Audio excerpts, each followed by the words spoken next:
Hello, my friends, and welcome back to my live stream on Sunday evening. Here, at least in Germany, it's evening. No matter where you sit, I hope that you are in a good mood to speak about roses and especially about accompanying plants with roses. So, I'm very happy that you are here. But before we start, for those who are new here, let me show you the rose garden when it's in full bloom and just have a little bit glimpse on how all the accompanying plants look into in my rose garden at the moment. So let me show you.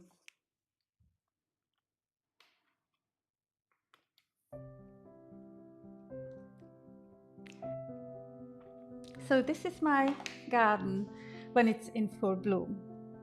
And I like it so much because it's just something that I've created, the beauty. And it's not only roses planted together, but I always wanted to have some kind of nostalgia feeling. And this is something that this garden definitely provides. And I add additional roses every year just to complete the picture, to add additional areas in my garden where I can plant roses and even plant additional plants, accompanying plants in areas where it's not that good to plant them because of the shade. And I really like them, so hope that we will have a few minutes together about the roses and about accompanying plants. So for those who are new here, I'm Sonia and I welcome all of you to this chat. If you have any questions, I would love to answer them. And I always think this is a chat, so it would be great just to have some, not just only your questions, just to have the together with you. So if wherever you are sitting, my question would be to you actually, and put it down in the comments if you wish to. So how are you feeling? Is it also that kind of stressy at the moment, running a little bit behind sometimes to chase the present for everyone? Or are you just only prepared and have baked all the nice stuff and decorated everything at your home?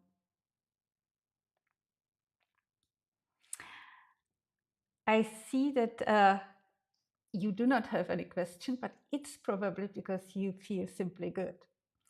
So let me start to speak about the topic of today. And as with the Christmas time, this is something that I like. The, the plants, they are the quiet companions to the roses. The roses are always the queens of the flowers in every garden and in rose garden in special. But there are plants that provide the roses the extra, that just create the contrast color with them, and they simply look good and sometimes even just glow and flourish in times when actually the roses do not. And sometimes they flourish in times when roses are in full bloom and provide them simply great companionship. So let me show you for today what I've prepared.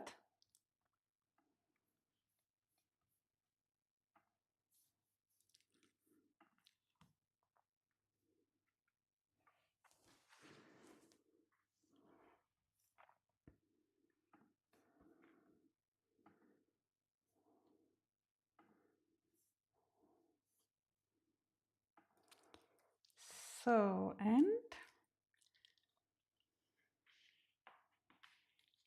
here we go. So if you have seen the video of this week, I've spoken there about bluebells or bellflowers that I have in my garden. And I like them as well. Do you actually have already some kind of bells in your garden, I have this variety, this very small one, and I like it in particular because of this sheer amount of bells that it provides. And the color is really nice and works pretty well next to the white colored roses. Like here, the small one is wonderful variety uh, called Glücksstern, and I planted several pieces of this variety in the backyard, in the back patio, because it remains pretty compact, but has this wonderful bloom, and it has very nice fragrance. And the taller variety that you can see here is the wonderful snow ballet rose that is actually a ground cover rose, a small shrub, but here it is as a standard rose. And you can see that actually the flower mix very well together with the bluebells, and it's nice to see how perfectly they work together. And with this campanula, or how the bellflower is called, um, it looks really good. It is hanging cushion bellflower that provides really just a nice background, not just only to roses, but also to the wall that I have here in the backyard, so that it's actually falling down from the wall. So if you have somewhere wall or something that where they could hang over from it, this is a very good variety. And it's spread it everywhere at the moment in the backyard. You can very easily put just part of it, or just the mother plant. If you have it once, you can put smaller seedlings from it, and it will grow pretty quickly. It's actually a flower that comes every year. It's still there. It's green in the spring, and it looks simply gorgeous. The only thing that I always take care of is that it's spreading too quickly and very well, especially because I fertilize my roses, and it's just simply then everywhere also too near of them. So I weed them a little bit midsummer, so that we do not have the issue, or the roses do not have the issue with them. And as you can see, I planted it even in the back front garden here again with white rose, or next to white rose. This is Susan William Ellis. It's a wonderful David Austin rose, and it looks simply good. But again, here you can see that it's actually hanging cushion bellflower that is not that compact when it grows. Therefore, I planted another variety of bellflowers as well. And this is this one. This is simple cushion bellflower that remains compact throughout. Just let me see. I think that you cannot see it. So I just change it. Hopefully you can see it now. Okay. So you can see now. So this is the smaller variety that I have. And the difference between the hanging bellflower and this one is obvious. The shape, the one is really spreading, the other is compact. But also, you may have seen it on the pictures that here this color is much more into the purple one. The other is more into the blue one. And there's so many varieties of them. If you go into the garden center, you can buy whatever color you want, but always make sure and read the label of them, how big they are, and what is the growth habit of them. But this variety, for example, is here in the front garden, in the front of winter garden, and I like it. It looks great, but you can see that the roses are already a little bit overgrowing it. Probably I planted it when the roses were small, and then they became bigger and bigger. But in the spring, when the roses do not flourish at that time, they already glow, and it's simply nice. As you can see here, I planted just the one in the front, and in the back the next small cushion of the bellflower. But there are other varieties of the bellflower, and other colors of the bellflower. So we will speak about that in a minute. And I think this is Kati. Oh, Kati, einen schönen dritten Advent, liebe Rosenfreude. Oh, so in English, third Advent to all the rose lovers, and very nice rose Advent to you, Kati. It's nice to see you again. So I hope that your garden is already just covered, that you managed to do everything in your garden. Last time I've heard that you have just kind of very, very nature, that you love nature and the garden. So it's I hope that your garden is fine. My garden is at the moment still just waiting for me at some areas, by the way. So it's nice to have you here, and I'm happy to answer any questions. So, but let now me speak about the next variety of the bellflower, and this is the white one.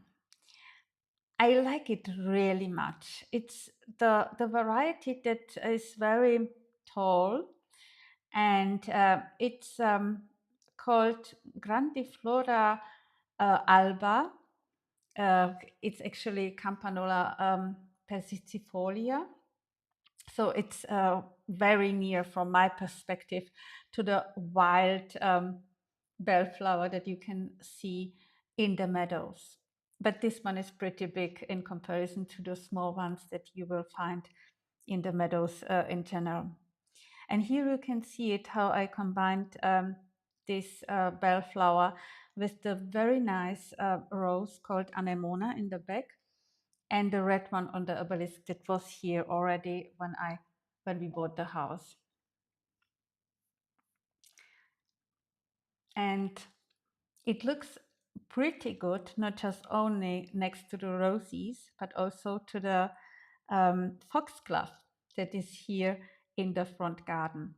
Just maybe for you, there is Kati, I'm quite sure you know about that already.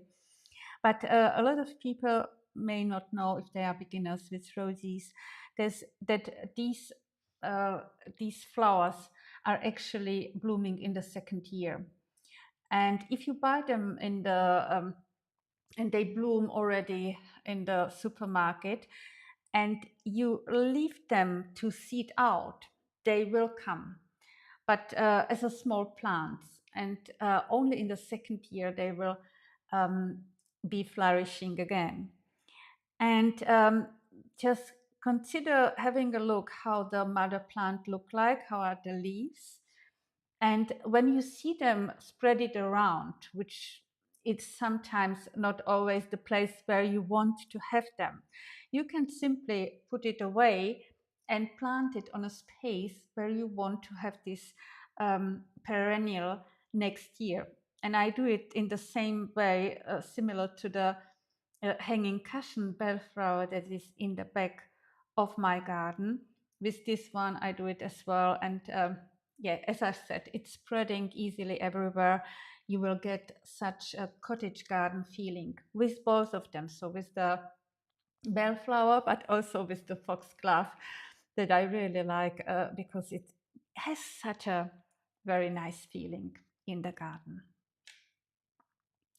So, but we have spoken about the bellflowers now more than enough. But let's speak about another plant, accompanying plant that I like a lot.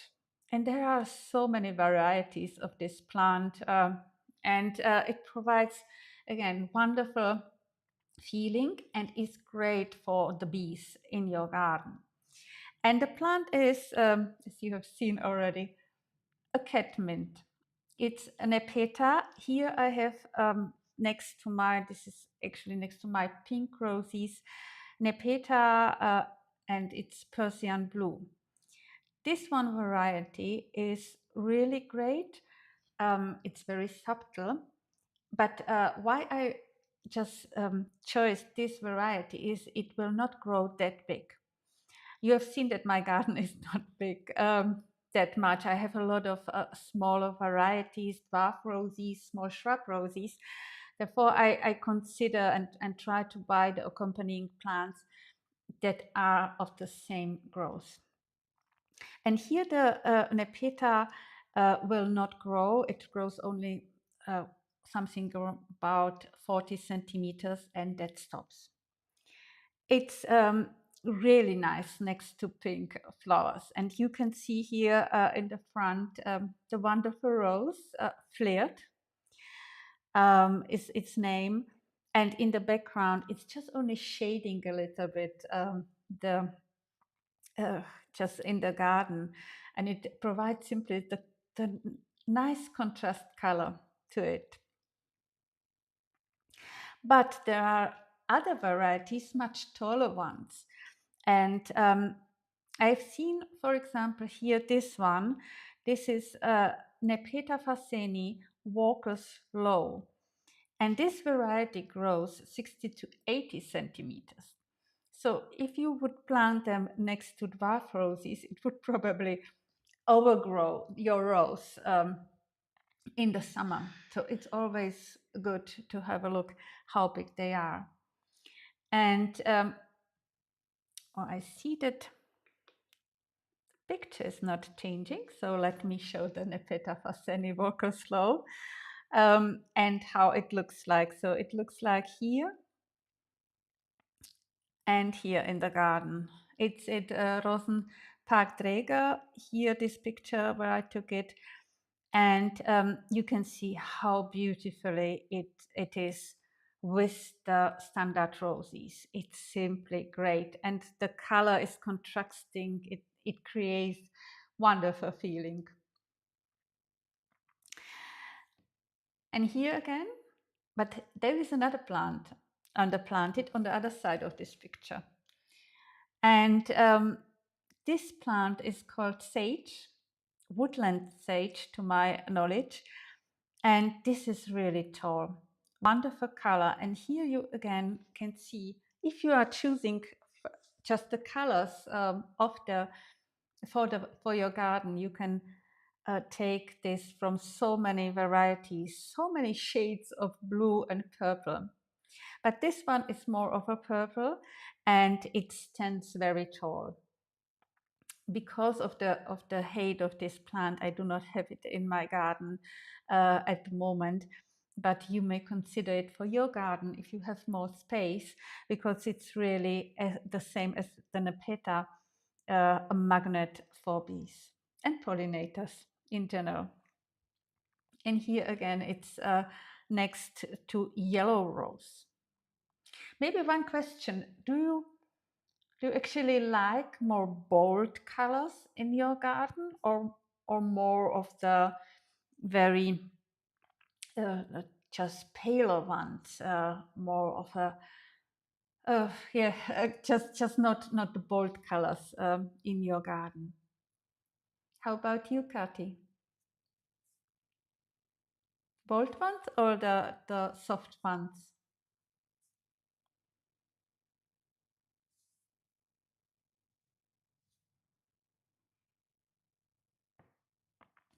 Had to say.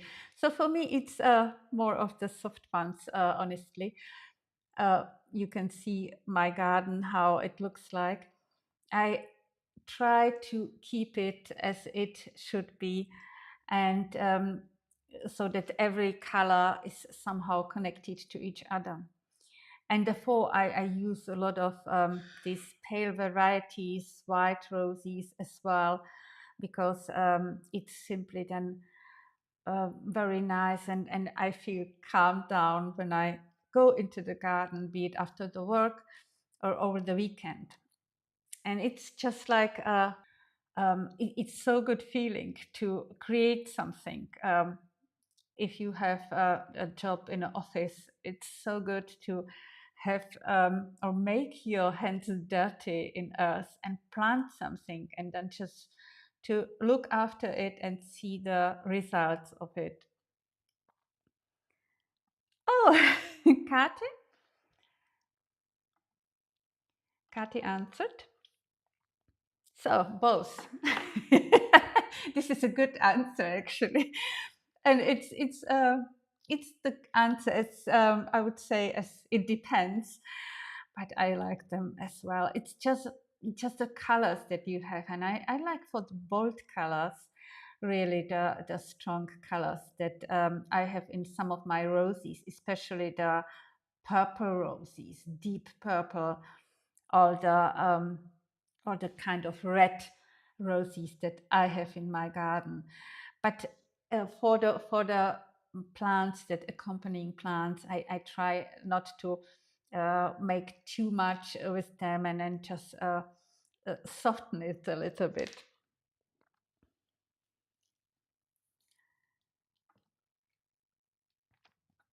Kati?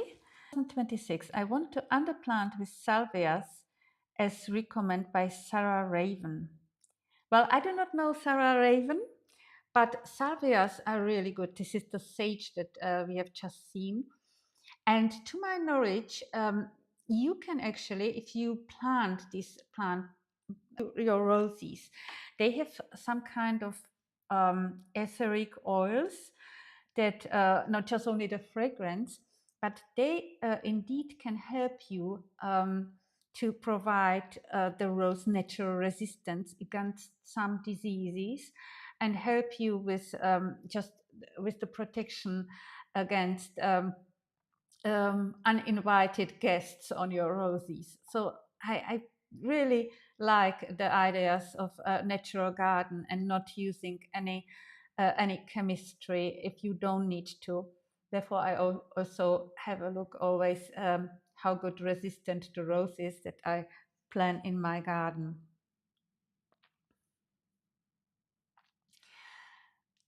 So just have I will once we spoke about my garden, and this is my last picture I have for you today. So this is how I actually plant the roses and the plants. And I've spoken about that already at the beginning, that I very often, when I use small dwarf roses, like here in the front, and if you want to plant your beds in similar fashion as I do, then it's very good in the front to have the small perennials. Like here, I have the bluebells, all a kind of relatively small lavendel. And then in the next stage, I have the smaller roses, the dwarf roses, like here, little white pet, the white one, or honey milk, or the Pontofino. And then behind them, I have taller roses. Like here at this in the front, you can see Henriach de Gerlach, shrub rose, actually two of them, and above them this big one, Super Excelsa. So like this, you can create so much beauty in your garden and use the perennials as accompanying color to them, so that you get also kind of blue color into it. Kathy just commented, wow, it's beautiful. So thank you very much, Kathy. And I like it as well. This is actually a picture that we had. This is a picture. How I put it away. This is a picture that I took pretty early in the spring, and pretty early in the spring, and I think it was beginning of May. And you can see actually that the bluebells already glow here and are flourishing, but the super excelsa is just in the first flush, and this is something that I love so much because it's glowing, and it's very bold color when it blooms. It's in full bloom, but this first one, I think that they are so precious, and always look forward to see the first bloom. How about you, Kati? Do you also just watch out the first bloom on your roses and on your plants? Actually, do you have a favorite plant, a part of the roses that you have in your garden?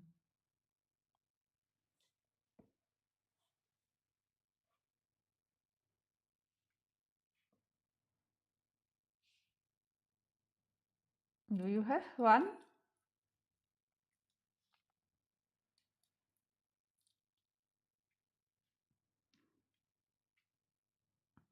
Not quite sure. So maybe for the rest of you uh, who are in the call, it would be great to hear which one you have in your garden. What is your favorite perennial that you plant next to your roses?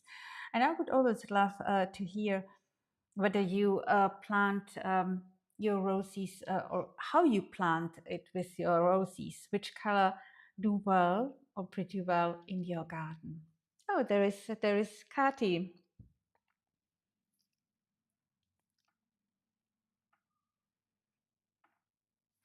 I am a graduated botanist and professional gardener. This is great, Kati. I'm so happy that I have you here because you have probably so much knowledge, and I very much appreciate that you are with me, just talking about roses and just the botanic.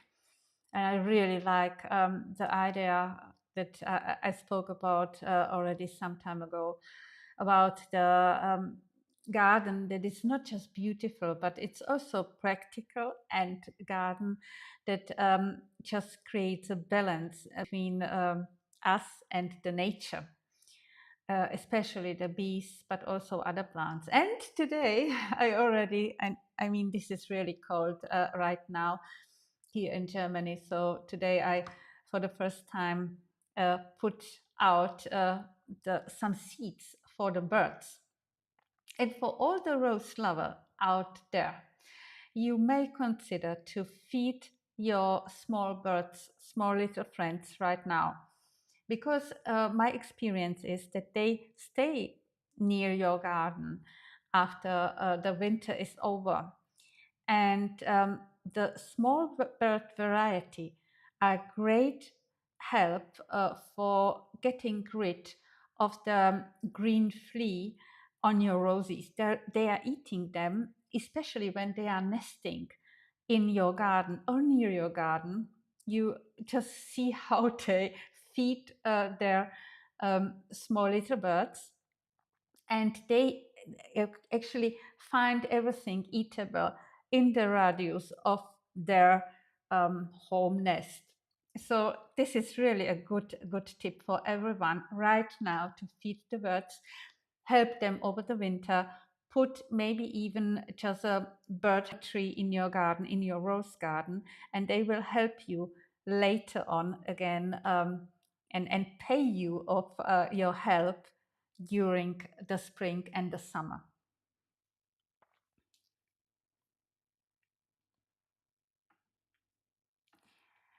So, Kati, dahlias are among my favorites, same as ranunculus. Dahlias, I know. I do not know what is ranunculus. I will have to search that on later on. But dahlias are certainly wonderful flowers. And there are actually so many flowers that we can use in our gardens, isn't it? And you probably also look forward to the to the spring and to the next stage in your garden. So, Kati, thank you for commenting.